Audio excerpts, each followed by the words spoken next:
waaw waa daara ñu ngi leen ziare yéen ñëpp. léegi Israël dafa am beneen problème mooy tey jii boo xoolee Iran daan na fournir waa Hezbollah ay armes léegi loolu moom defe ne na jeex na fàtt na ko waaye liy problème am mooy Yaman si jëmmi boppam Yaman Iran mën na koy fournir ay armes te Israël du si man dara ndax day jaar si baxrul arab te géej googu dafa yaatu lool rëy. mën naa jaar si baxarul arab ñëw yaman facilement te du jaar benn réew moo tax Israël problème am moog yaman moom loolu mu ngi gën a tiital jamono yi yaman te moom yaman waaw mu jaar si biir Arabie Saoudi waaw te yaman mën naa toog biir baxarul ahmar di daaneel ay misiram sans muy egsi fii ndax foofu moom mu gën a contrôler ay avion de guerre la fay yabal te bu ko fa yabalee lu si bari mën nañ koo daaneel moo tax Israël jamono jii dafa am sérieux problème ak yaman dem boo gisee seen télé yi ñu ngi nekk foofu di wax ku ne invité nañ la ñuy wax la di wax waaw lu ne doon nañ ko wax. waaw kon jamono ji boo gisee Amérique dugg si kii bi si xeex beeg yooyu te ñoom dañoo menacé Amérique dañoo wax Arabie Saoudi sax ne ko bis boo xam ne yow waxal ak sa nguur si bis boo ko waxul maanaam mu génn si lii ñun ak Israël suñu diggante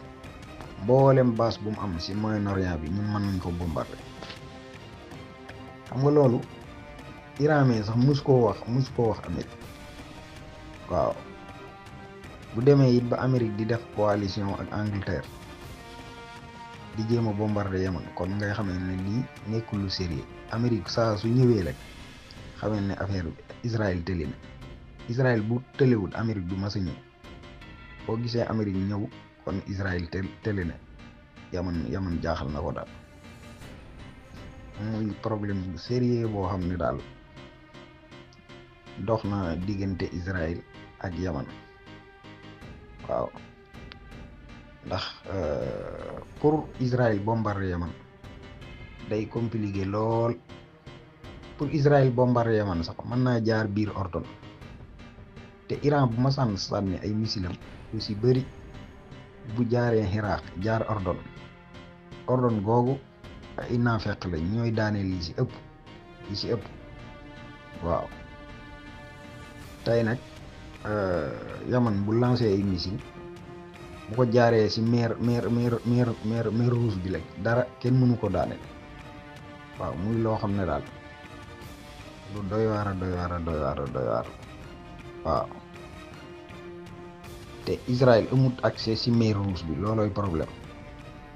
mer Rouge bi Arabie Saoudi moo si am accès ak Soudan ak Ethiopia ak Yaman ak Misra ak Somalie Somalie sax bokk si Somalie man sa Xaliiju Aden waaw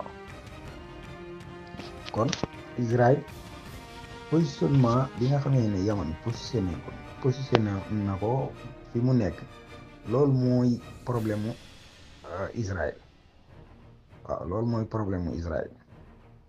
fi mu ne nii Israël ak Iran ñoo gën a jege sax Yaman ak Israël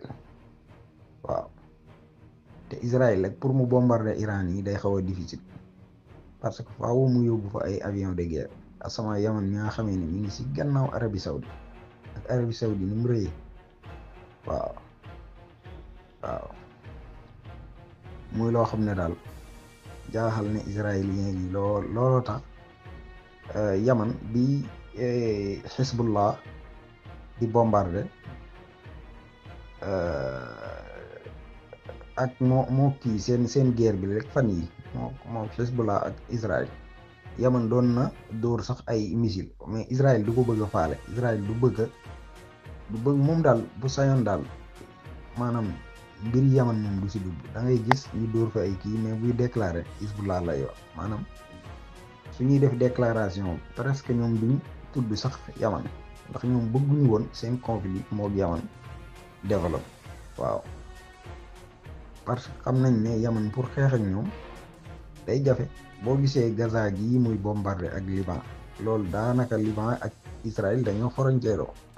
Liban Israël dañoo frontière loolay mbir mi waaw looloo tax nag moom bu lancé bu tollee foofu